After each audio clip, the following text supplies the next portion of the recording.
General stood at the observation deck of the warship Unrelenting Calculus and watched the human colony burn. Smoke rose from a dozen points across the settlement below, thick black columns that climbed into the orange sky of 442b. His four eyes tracked the destruction with satisfaction. This was how conquest worked. This was how it had always worked. The Dominion had conquered 11 species across 3 spiral arms of the galaxy. Himself had commanded the subjugation of 4 of them. He knew the mathematics of war better than he knew his own offspring. When a defending force lost more than 17% of its soldiers, they surrendered. It was rational. It was efficient. Every intelligent species in the galaxy understood this simple truth. The humans had lost 18% of their garrison in the first 3 days, yet they had not surrendered. Turned from the observation window and walked to the tactical display at the center of the command deck. His second officer, a young female named Era, stood waiting with her tablet ready. She was new to his command, transferred from the intelligence division just before this campaign began. He found her presence tolerable, which was high praise for any subordinate. "Report," he said. Era activated the display. A 3-dimensional map of the colony appeared, showing the positions of forces in blue and human forces in red. The colony contains approximately 200,000 civilians. Their military garrison began with 8,000 soldiers. After the initial bombardment and ground assault, they have approximately 6,600 remaining. And they have not requested terms. No, General, they have not. His mandibles clicked in annoyance. Then they are fools. Continue the pressure on their eastern defensive line. They will see reason within days. But days passed, and the humans did not see reason. They did something else entirely. Era brought the first footage on the 4th day of the siege. A human transport ship, struck by anti-aircraft fire during a supply run, had crashed in the open ground between the 2 armies. The ship was burning. 12 human soldiers were trapped inside, some dead, others wounded and screaming into their radios for help. Any rational commander would have written them off. The crash site was directly in the line of fire. Rescue was impossible. The 12 soldiers represented less than 0.2% of the remaining garrison. Their loss was mathematically insignificant. The humans sent 40 soldiers to save them. Watched the footage with growing confusion. The rescue team advanced in short sprints, using the burning wreckage as cover. Snipers picked them off one by one. 18 humans died before the survivors reached the transport. They pulled their wounded comrades from the wreckage and carried them back through the same killing ground. The survivors moved slowly, burdened by the bodies of the fallen and the injured. When it was over, the humans had lost 30 soldiers to rescue 12. Only 7 of those 12 were still alive. Their commander is incompetent, concluded. This changes nothing. But Era was not so certain.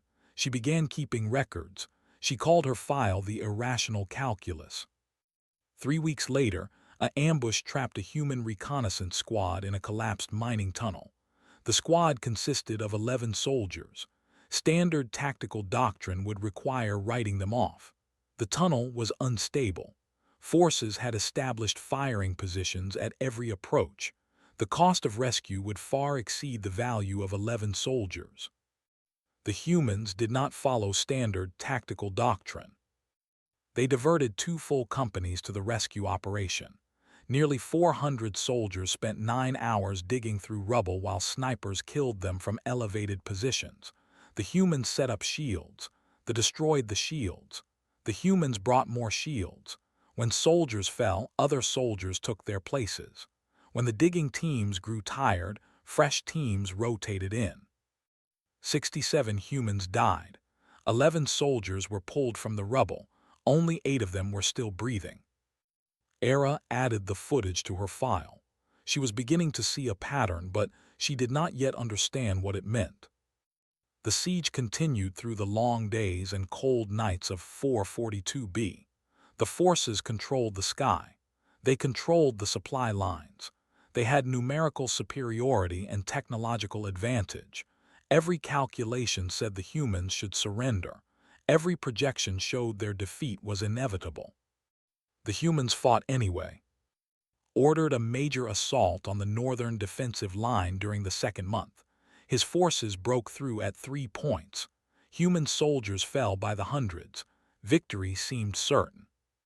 Then the humans counterattacked, not at the breakthrough points, where tactical logic would focus their response, but at a medical station where wounded soldiers were receiving treatment. An artillery strike had hit the station during the assault.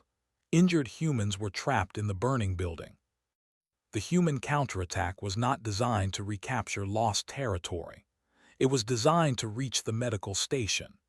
200 soldiers charged into positions, taking terrible casualties, pushing forward meter by bloody meter, until they reached the burning building and pulled their wounded from the flames. The forces at the breakthrough points found themselves suddenly unopposed. They could have advanced deep into human territory. Instead, they found the humans had already fallen back to secondary defensive positions, having achieved their true objective. The wounded were evacuated. The fallen were carried from the field. Not a single human body remained for them to claim. Stared at the tactical display long into the night.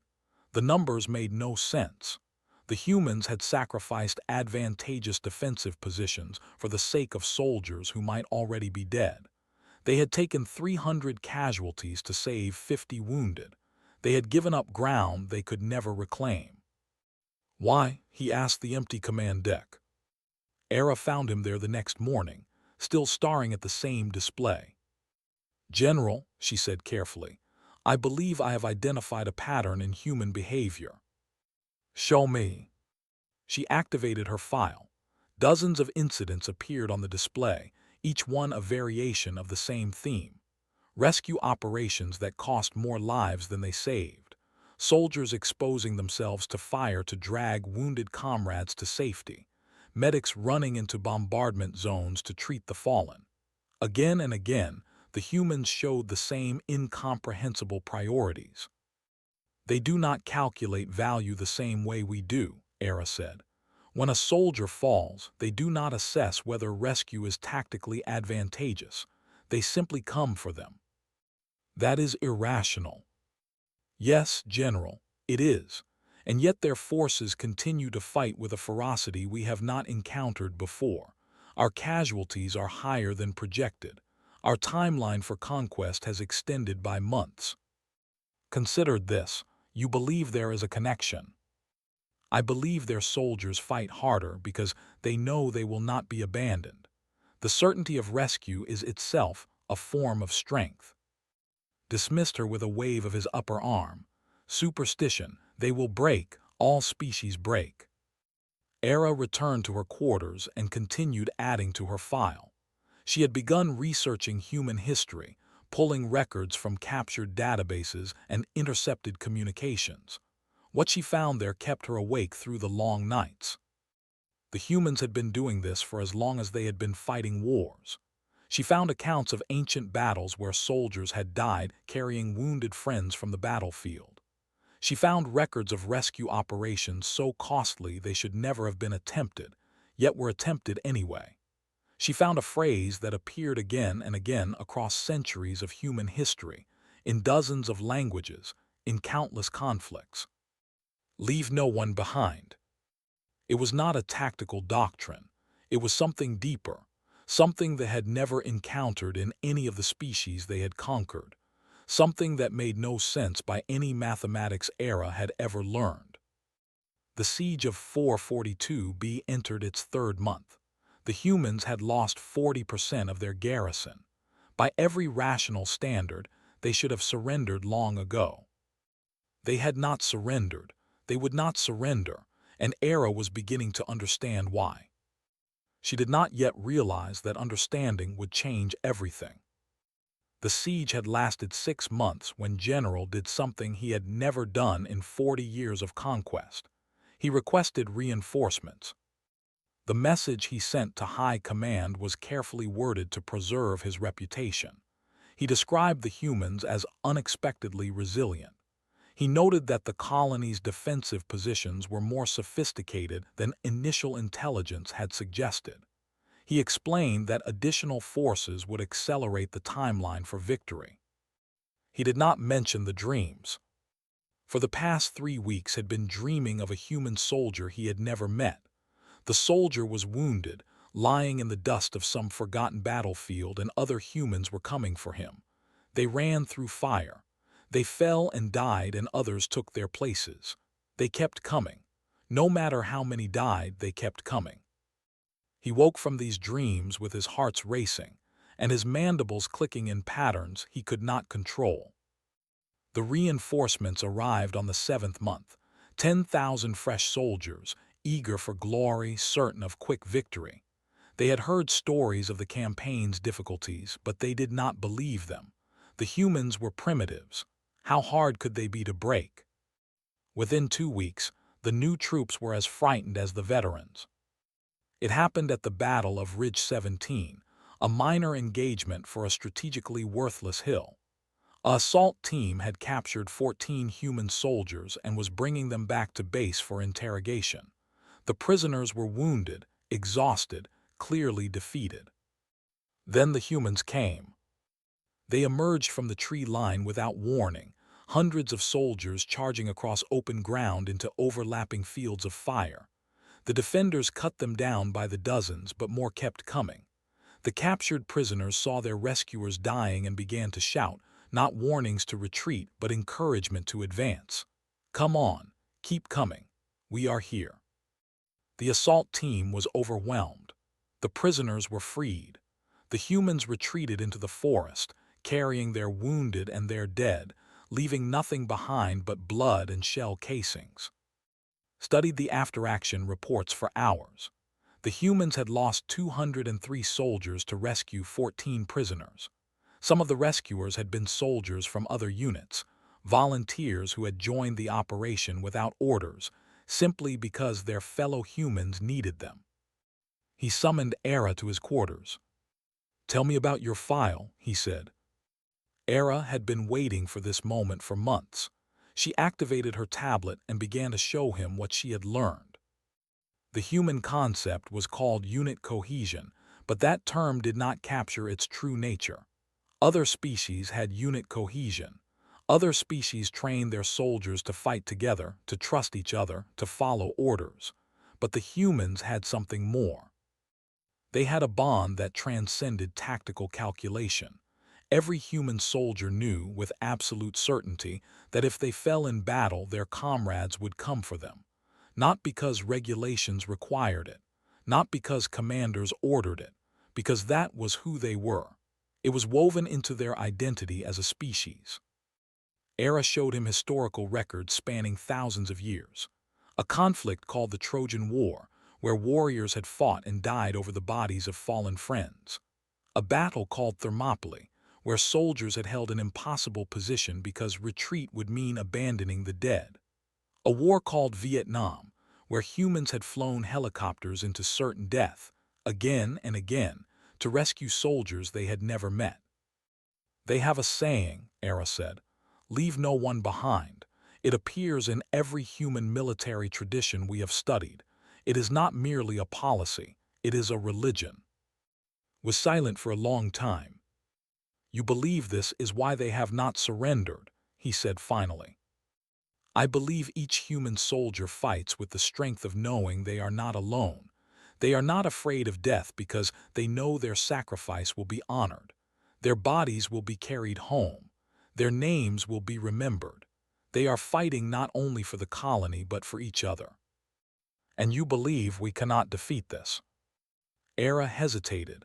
"I believe we can defeat them, General, but I am beginning to question whether the cost will be acceptable." Dismissed her. He spent the night alone with her file, reading through centuries of human history, watching footage of rescue operations that made no tactical sense, listening to intercepted communications where soldiers called out for help and other soldiers answered. He did not sleep at all. The next morning, the forces captured a human prisoner during a failed supply run. Her name was Sergeant. Her leg had been shattered by plasma fire. She should have been easy to break. She was not easy to break. The interrogators tried every technique in their training, revealed nothing of tactical value. She spoke of her unit, of her soldiers, of the people she was fighting to protect. When asked why the humans would not surrender, she laughed. "You don't understand," she said.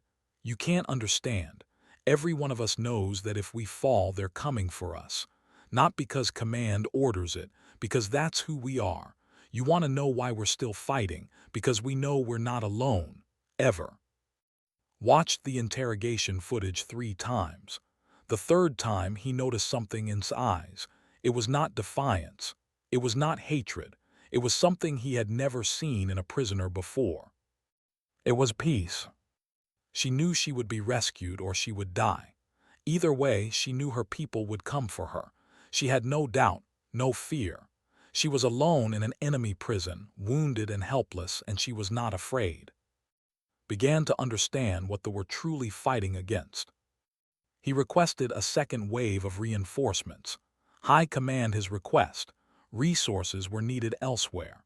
The 442B campaign had already consumed 4 times its projected budget. Victory must be achieved with existing forces. The siege entered its 8th month. The humans had lost 50% of their garrison. They did not surrender. They launched a counteroffensive.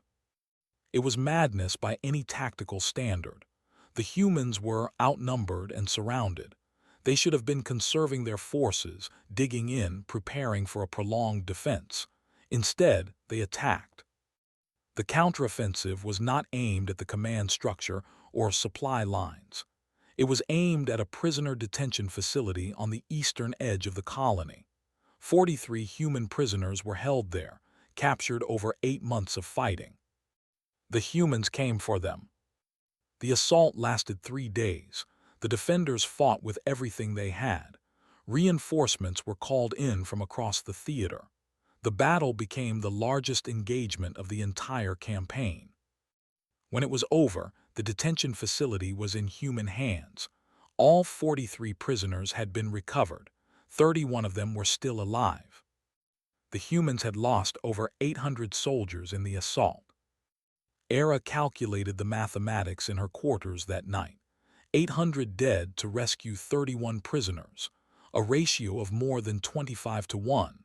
By any rational standard, the operation was a catastrophic failure.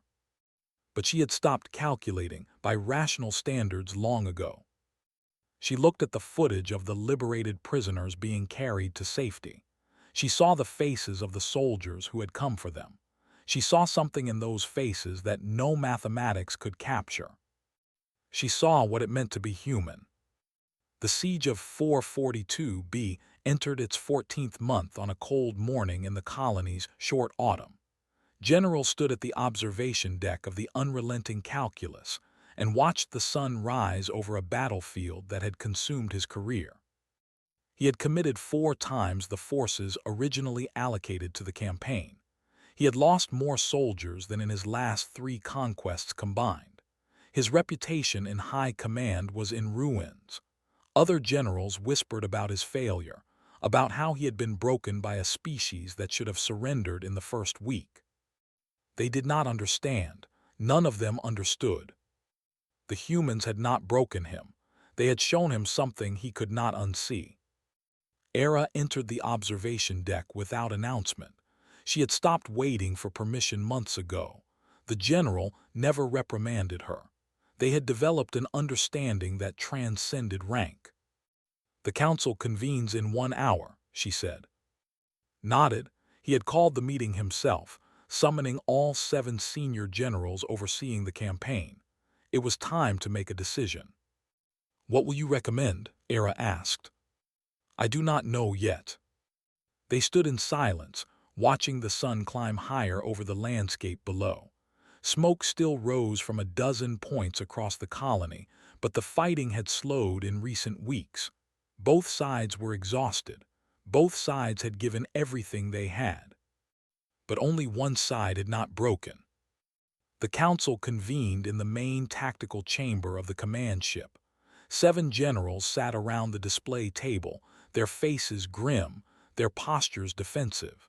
None of them wanted to be there. None of them wanted to admit what they were about to discuss. Spoke first. The campaign has lasted 14 months. We have lost 42,000 soldiers. Our supply lines are stretched to breaking. High Command has refused further reinforcements, and the humans have not surrendered. The generals shifted uncomfortably. If we continue, said General L, the oldest among them, we will eventually win. Their numbers are finite. Their resources are limited. They cannot hold out forever. At what cost? Asked General.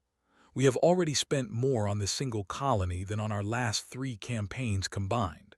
How many more soldiers must die for one settlement on the edge of explored space?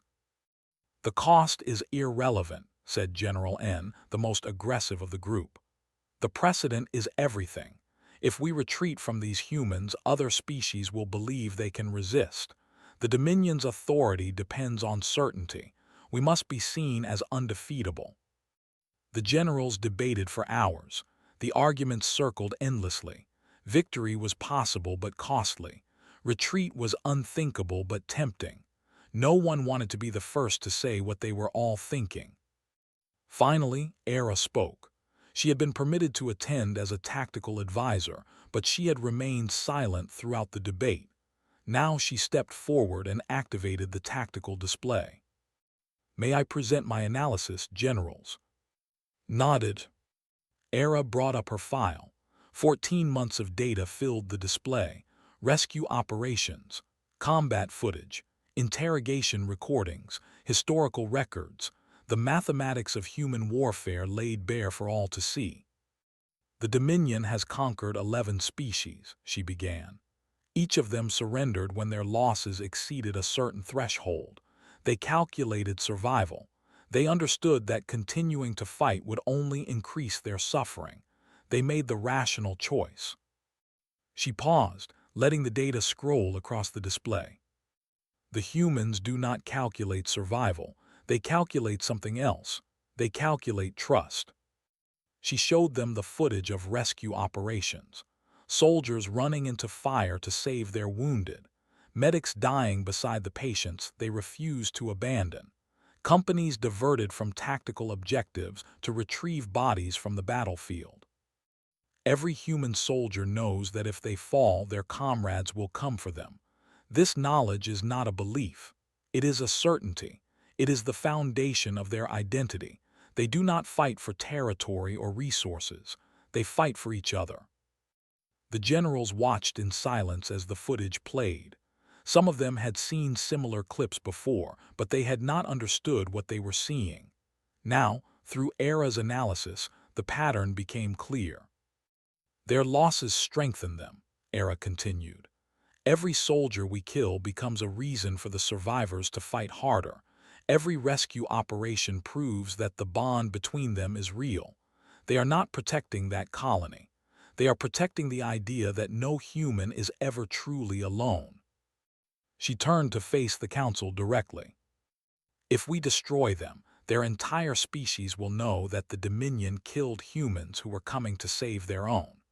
They will know that we slaughtered soldiers who refused to abandon their wounded.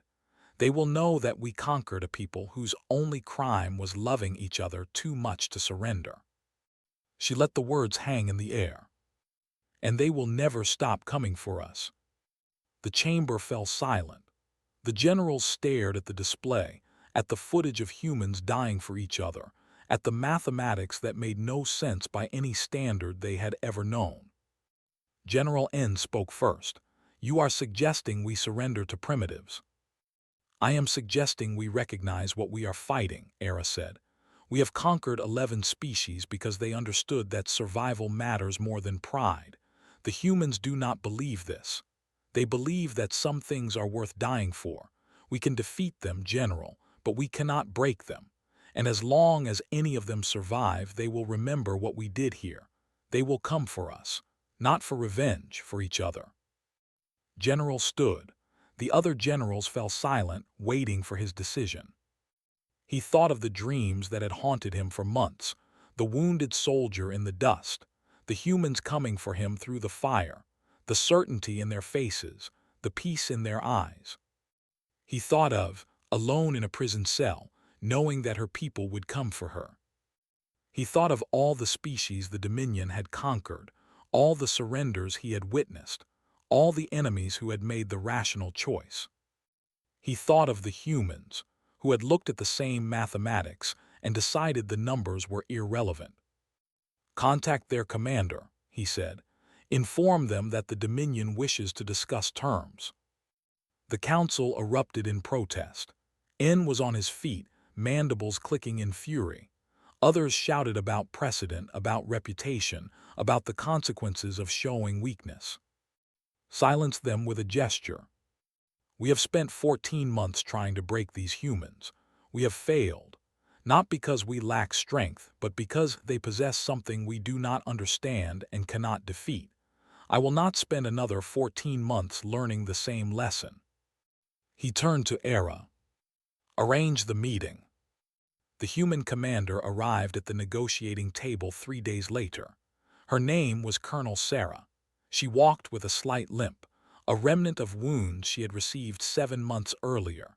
Her left arm was missing below the elbow, the sleeve of her uniform pinned neatly to her shoulder.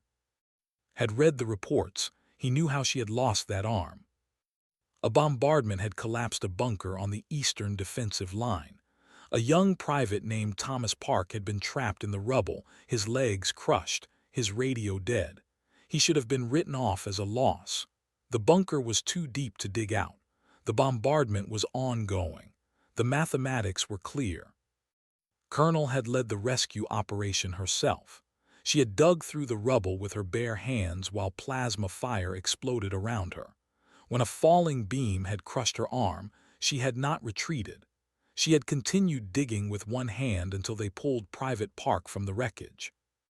The private had died 3 hours later from his injuries. His arm had been amputated in a field hospital that night. She had refused evacuation. She had refused to leave her soldiers. Looked at her across the negotiating table. He looked at the empty sleeve pinned to her uniform.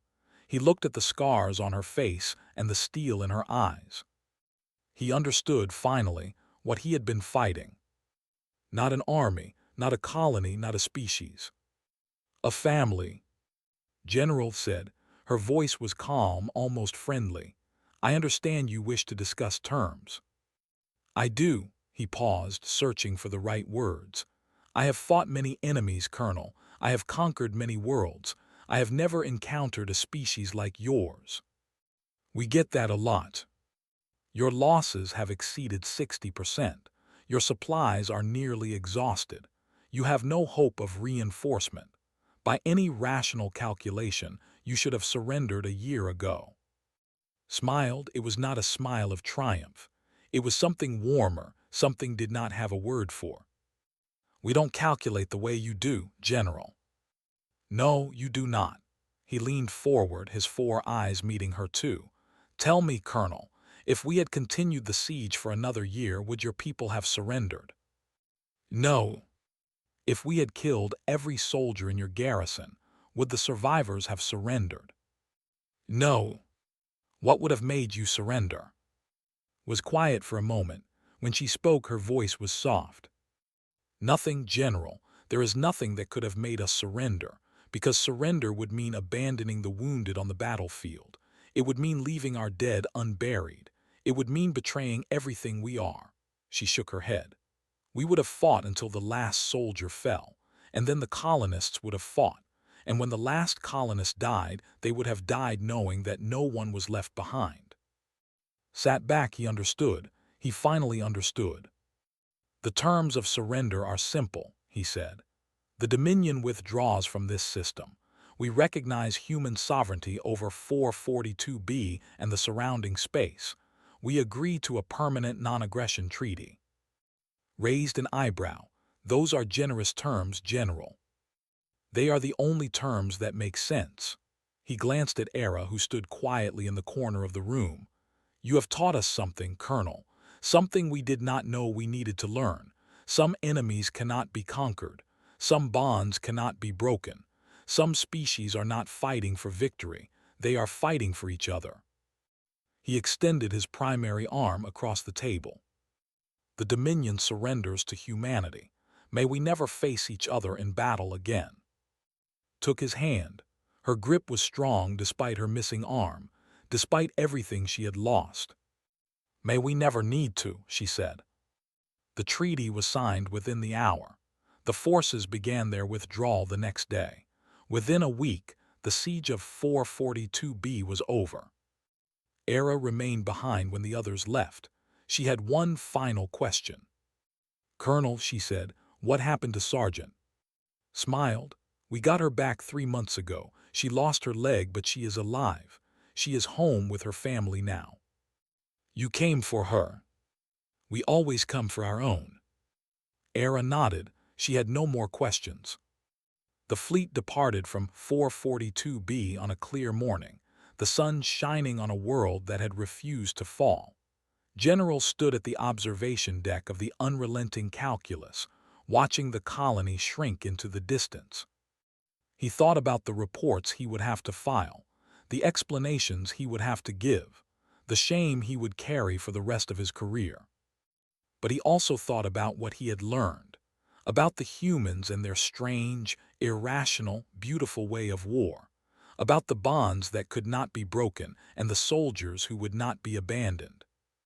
He thought about what it meant to never be alone. The Dominion's official historical archives would later record the 442B campaign as the War of Unacceptable Mathematics. Scholars would study it for generations, trying to understand how a small human colony had defeated the greatest military power in the galaxy. Some would conclude that the humans had superior tactics. Others would argue that they had made critical errors. A few would suggest that the whole thing was a myth, an embarrassment that had been exaggerated over time. But those who had been there knew the truth. The humans had won because they loved each other more than they feared death. They had won because every soldier knew, with absolute certainty, that they would never be abandoned. They had won because they understood something they had never learned. Some things are worth more than survival. And in the centuries that followed, as humanity expanded into the galaxy, other species would ask the same question they had asked. How do you defeat an enemy who values each other more than victory? None of them ever found an answer. None of them ever stopped being afraid. And somewhere on 100 worlds and 1,000 ships, human soldiers stood guard over the stars, knowing that if they fell, someone would come for them. They would always come.